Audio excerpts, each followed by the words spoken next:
आइए जानते हैं भक्त सूरदास के जीवनी के बारे में। भक्त सूरदास जन्म से अंधे नहीं थे। इनके पिता का नाम रामदास था। पिता की मुसलमानों से तकरार हो गई। इस लड़ाई में सूरदास के 6 भाई भी मारे गए। ये भागकर इधर उधर भटकते रहे। 84 वैष्णवों की वार्ता ग्रंथ के अनुसार सूरदास जी सारस्वत ब्राह्मण थे। कहीं ऐसा भी पढ़ने को मिलता है कि सूरदास ब्रह्मभट्ट कुल से थे। ये श्री वल्लभाचार्य के शिष्य थे। इनके गुरु इनको बहुत चाहते थे। जन्म रेणुका क्षेत्र में रुनकता में हुआ। कुछ विद्वान इसे नहीं मानते। उनके अनुसार भक्त सूरदास का जन्म आगरा मथुरा रोड पर दिल्ली के करीब सिंही गांव में हुआ था। जन्म समय भी पूरी तरह निश्चित नहीं, फिर भी यह सन 1540 के आसपास का है।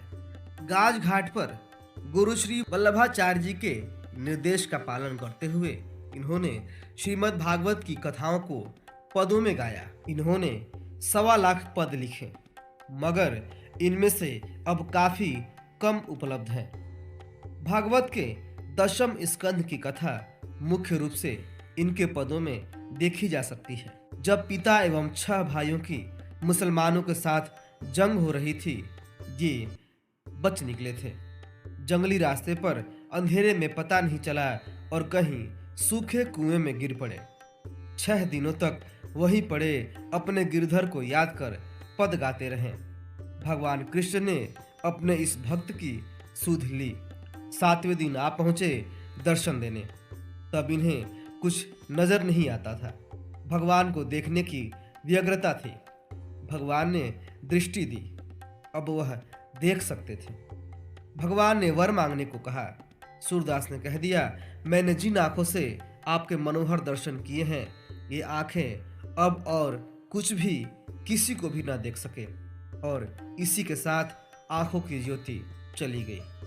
श्री कृष्ण भी अंतर्धान हो गए। अब सूरदास जीवन भर के लिए अंधे थे।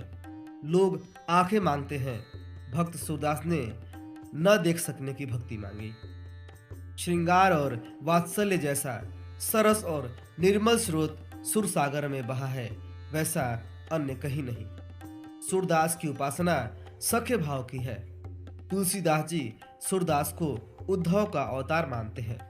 अंधे होने के बाद सूरदास व्रज में वास करने लगे। वहां महाप्रभु वल्लभाचार्य ने सूरदास को अष्टछाप में लिया।